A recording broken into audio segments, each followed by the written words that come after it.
Chapter 1. The Reluctant Party. I am Doug. I didn't realize getting dressed could feel like an intervention until Jenny stood in front of my closet, hands on hips, like a fashion exorcist preparing for battle. Doug, she said, her tone halfway between pity and rage, you cannot wear that shirt again. I looked down at my perfectly respectable gray polo. What's wrong with it? It's the same color as your soul, she shot back, already yanking hangers like she was pulling weeds. We're going to Tammy's party, not a corporate retreat for beige enthusiasts. I tried logic. Tammy's parties always end with someone crying in the punch bowl. That could be me this time. Jenny ignored me, tossing shirts over her shoulder with the precision of a woman who has lost all faith in her husband's taste. Do you own anything festive? I have socks with stripes, I offered. She gave me a look usually reserved for malfunctioning toasters. You're hopeless. By the time she was done, my closet looked like a battlefield, button-down casualties everywhere. Somehow she found an outfit that made me look like I had willingly left the house before. I didn't remember buying it, which probably meant she had. 30 minutes later, we were at Tammy's. The moment we walked in, my eardrums tried to file for divorce. The music was so loud, I could feel my organs vibrating in protest. People were dancing like gravity had taken the night off. The air smelled like a mix of nachos, perfume, and regret. Jenny, of course, was thriving. Within seconds, she was chatting, laughing, and pretending this chaos was civilization. I hovered by the snack table, eyeing the mountain of nachos that had clearly been through something traumatic. Cheese everywhere. Tortilla chips drowning in guacamole. Somewhere a taco cried. A guy in a neon shirt shouted at me over the music. Hey man, you having fun? Define fun. I yelled back, though I doubt he heard me. He grinned and handed me a cup of something that smelled like jet fuel. I pretended to sip it because survival sometimes means acting. Jenny reappeared beside me, glowing like she'd been plugged into the power grid. Isn't this great? She shouted. Yes, I shouted back. If by great, you mean I'd rather be sorting socks. She rolled her eyes and disappeared again into the sea of dancing optimists. I stayed anchored to the chips, wondering if anyone would notice if I quietly slipped away. Probably not. Tammy's dog was having more fun than I was. As the music thundered on, I realized I had officially become the man at the party who looks like he's been held hostage by enthusiasm. My only comfort was the nacho table, a tragic reflection of my mood, overloaded, collapsing, and covered in cheese. I should have stayed home with my laundry. At least it listens. Chapter 2, Truth, Dare, and Disaster. It was somewhere between the third questionable cocktail and the 15th replay of Uptown Funk when Tammy, the self-declared queen of chaos, decided the night needed structure. That's what she called it, structure. Most people call it truth or dare. Tammy clapped her hands and yelled over the music. All right, everyone. Truth or dare time. Her grin could power a small village. The crowd cheered like she had announced free pizza. I, however, began mentally drafting my will. Jenny, already riding a wave of sparkling enthusiasm, and what I suspect was half a bottle of white wine beamed. Oh, this will be fun, I muttered. That's what they said before the Titanic set sail. She ignored me, dragging me to sit in a circle of doom. I ended up wedged between a guy who smelled like a scented candle called Desperation and Tammy's yoga instructor, Mike, the man whose arms looked like they had their own gym memberships. Tammy started strong. Okay, Jenny. Truth or dare? Jenny leaned forward with the energy of someone auditioning for a reality show. Truth. Tammy grinned wickedly. If you could trade Doug for anyone here, who would it be and why? The grupo like middle schoolers who had just witnessed social destruction in progress. Jenny put a finger to her chin dramatically. I'd trade Doug for, and here she paused for effect, Mike, the yoga guy. The crowd erupted in laughter. Someone actually clapped. Even Mike looked bashfully pleased, which, frankly, felt like a personal attack. Jenny continued, her tone light, but her words aimed directly at my dignity. I mean, have you seen his hair? Then he listens. He's the kind of man who remembers your birthday without a Google reminder. Plus, I bet his shampoo costs more than Doug's entire wardrobe. The laughter hit a second wave, and I sat there, smiling the way people smile in mugshots. My face hurt from pretending this was funny. I tried to form a response, but my brain had apparently gone into buffering mode. Finally, I said, well, I do listen. I just don't react, which I think shows emotional maturity. Tammy nearly spit out her drink. Oh, honey, that's not emotional maturity. That's marriage fatigue. Jenny laughed so hard she had to wipe tears from her eyes. Oh, Doug, don't pout. You know I love you. Sure, I said dryly, in the same way people love their old slippers, comfortable, reliable, and mildly embarrassing in public. The circle howled again. I took a long sip of my drink, hoping to drown my pride in carbonation. As the game continued, people confessed affairs with food, awkward high school moments, and one guy admitted he still cried to Celine Dion. But I was barely listening. I was too busy watching Jenny laugh, all radiant and carefree, while I sat there, Doug, the human version of unseasoned mashed potatoes, trying not to look like I was plotting Mike's shampoo sabotage. My smile stayed glued on, frozen in that eternal half-broken way, like an ancient GIF, looping forever, trying to convince the world it's fine. Chapter 3. When Yoga Gets Spiritual. Just when I thought the night had reached its final stage of social torment, the door swung open, and in floated Mike, the human embodiment of a self-improvement podcast. He had that glowing, calm aura that suggested his blood pressure had never exceeded 90/60. The man didn't walk so much as glide, like he was powered by fair trade essential oils. "Hey everyone," he said, smiling with the serenity of someone who's never had to scrub nacho cheese off a couch. Jenny's entire face lit up like someone had plugged her directly into the sound system. "Mike, you made it," she said, practically levitating. "Fantastic." My night had officially entered its yoga phase. Mike clasped his hands together. "Sorry I'm late. Had a moon meditation class. Time just expanded." Of course it did. Mine was contracting rapidly. Jenny leaned forward, eyes sparkling. "That sounds amazing. I've been meaning to get into meditation." I took a sip of my drink and muttered, "I meditate every morning. It's called sitting in traffic." No one laughed. Not even a pity chuckle. The crowd was too busy basking in Mike's tranquil glow. He started talking about something called breath alignment, which apparently involved inhaling gratitude and exhaling negativity. I tried it. I inhaled the smell of guacamole and exhaled my will to live. Didn't feel enlightened yet. Jenny giggled at something he said about energy flow. Doug should try yoga. It would help him relax. I said, "I'm perfectly relaxed. This is just my default face of mild panic." Mike turned to me, all zen sincerity. "It's not about flexibility, Doug. It's about connection to yourself, to the universe." I nodded gravely. "I'm deeply connected to my couch. Spiritually, emotionally, financially. It's a sacred bond." He smiled like he was humoring a wounded animal. "Maybe we can do a private session sometime." "Sure," I said, "as long as it involves me lying down and pretending to care." Jenny smacked my arm playfully. "Don't be rude. Mike's trying to help." "Yes," I said, "that's what this feels like. Help.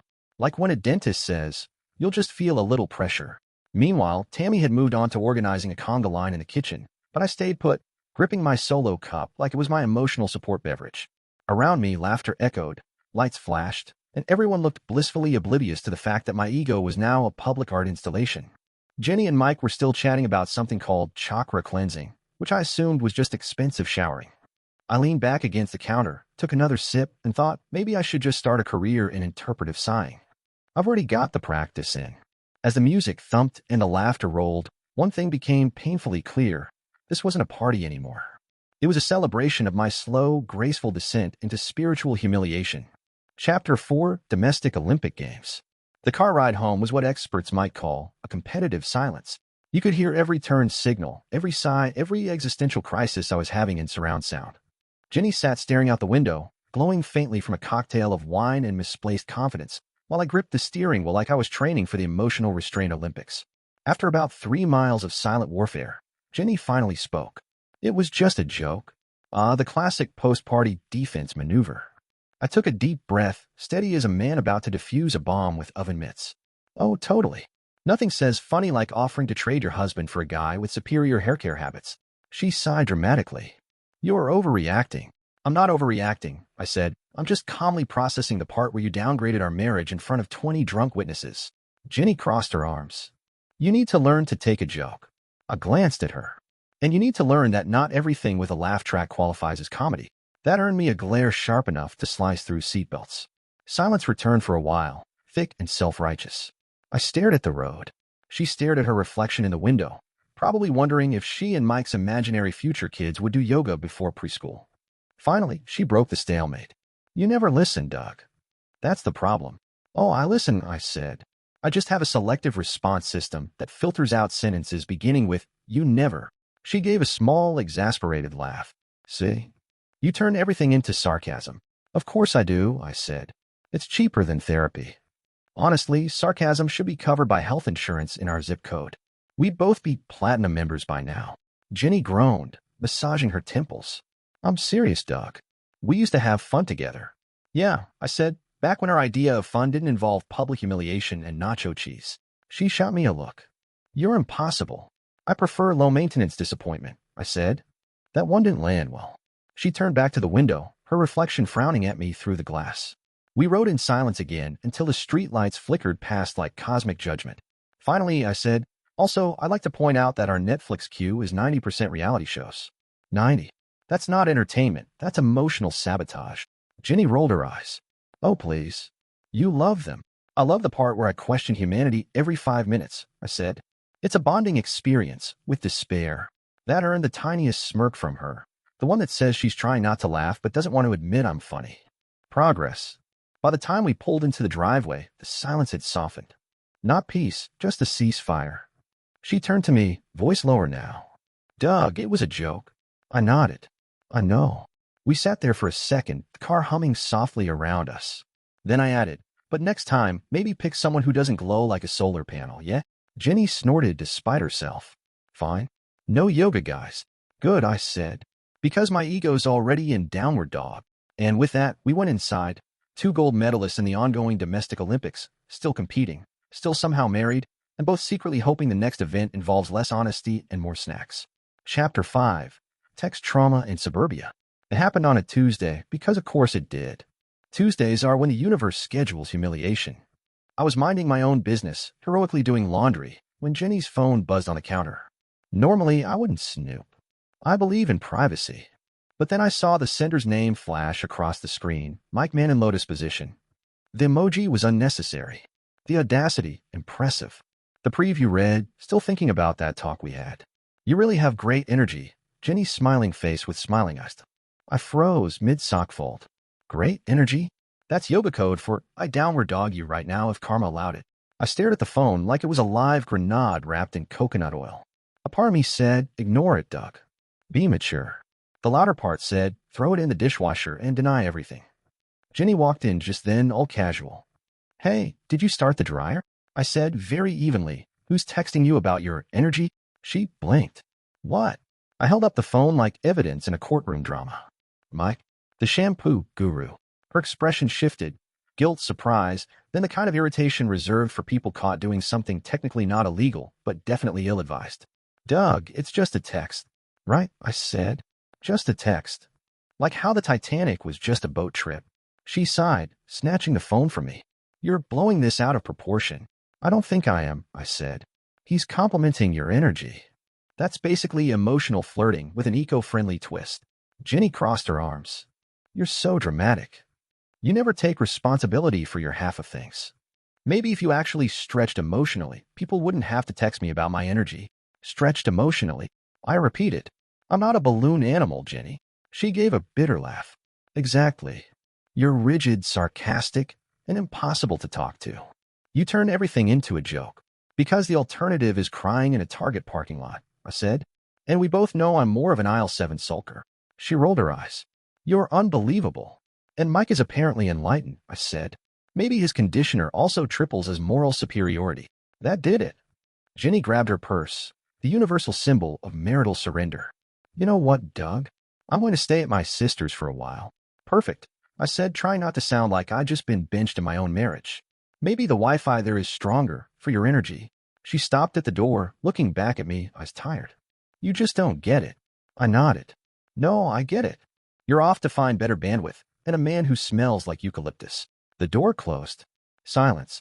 I stood there in the laundry room, surrounded by half-folded shirts and one freshly deleted contact in my phone. The house felt weirdly clean, like it was relieved one of us left.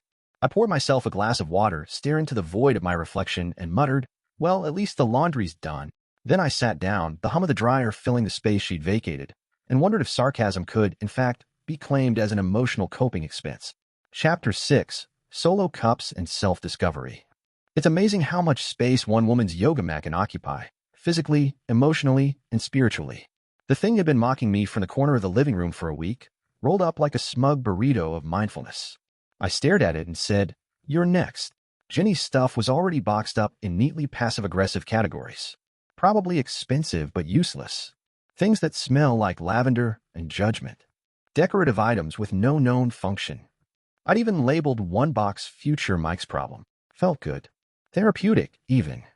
Speaking of therapy, I had, against my better judgment, signed up for online sessions. The app cheerfully matched me with a woman named Carol, who had the soothing tone of someone who collects river stones and unresolved childhood trauma. "So, Doug," she said during our first session, "what are you feeling today?" "Mostly confusion and mild indigestion," I answered. "Is that a feeling?" She smiled kindly. "Let's focus on self-discovery," which is how I found myself Googling hobbies that didn't involve bitterness. That's when I discovered woodworking videos, men in flannel turning chunks of wood into majestic furniture while I struggled to assemble a chair from IKEA. I bought a beginner's set of tools. My first project was supposed to be a birdhouse. It ended up looking like a panic room for sparrows. Progress. Target also became part of my healing journey. There's something meditative about wandering those aisles under fluorescent lighting, surrounded by people who look equally lost but clutching decorative pillows as if they hold the answers. One afternoon, I stood there staring at a shelf of discounted Solo cups and thought, yes, this is my era now. I bought 3-packs. Symbolic independence or just clearance joy. Hard to say. Then one Friday evening, Jenny came back. Not with flowers, not with an apology, just standing at the door holding her phone like it was proof of identity. "Hey," she said softly. "Can we talk?" I leaned against the doorway, arms crossed. "Sure. I charge by the hour now. Carol says my emotional labor has value." She sighed. "Doug, don't be like that. I just needed space. And Wi-Fi," I said. "Don't forget the Wi-Fi." She frowned. "I've been thinking. Maybe we could try again." I paused. There it was, the test. The dramatic finale. And me? I was armed only with the poetic grace of a fridge magnet. "Jenny," I said finally, "live, laugh, and leave my furniture alone." Her jaw dropped. "Seriously? Very seriously," I said. "I'm in a new phase of growth. Emotional woodworking, if you will. I'm sanding down my rough edges." She stared, half in disbelief, half in amusement. "You're ridiculous." "Ridiculously self-aware," I corrected. "Also, that yoga mat is being reassigned to the garage. It's where unholy things go to rest." Jenny shook her head, biting back a smile. "You really think this is who you are now?" I nodded solemnly. A man of Solo cups and self-discovery. Target clearance philosopher. Survivor of truth or dare trauma. She sighed again, the kind that means, I don't know whether to laugh or throw something. "Well, good luck with your sanding." "Thanks," I said. "Tell Mike his shampoo routine can't fix everything." The door clicked shut. I looked around at my new, quieter home, boxes stacked neatly, tools on the counter, a birdhouse that leaned slightly to the left, and smiled. It wasn't peace exactly, but it was progress. And honestly, progress looks pretty good in clearance red. Chapter 7, Closure with Fries. It had been months since the great yoga exodus, and I was thriving, or at least doing a convincing impression of it. My life had stabilized into something beautiful, predictable, and gloriously mine. No more scented candles labeled "Embrace Your Aura." No more lectures on mindfulness during reruns of The Office. Just me, my couch, and a TV remote that finally obeyed one master. Then fate, with its impeccable sense of humor, decided I deserved an encore. I was standing in line at Starbucks, mentally debating whether ordering a frappuccino at my age constituted a cry for help, when I saw her, Jenny, outside on the patio. And right next to her, like a yoga-certified ghost of bad decisions, was Mike.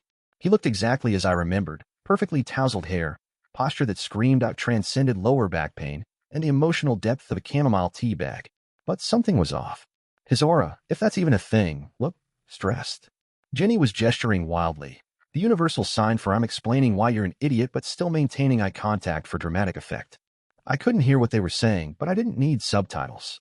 Her expression said everything. Fury with a hint of regret, sprinkled with, "Why did I ever trust your chakra chart?" Mike, meanwhile, was sitting cross-legged in what I think was supposed to be a meditation pose, breathing like an angry humidifier. It was public spiritual failure at its finest. The barista handed me my drink. "Name?"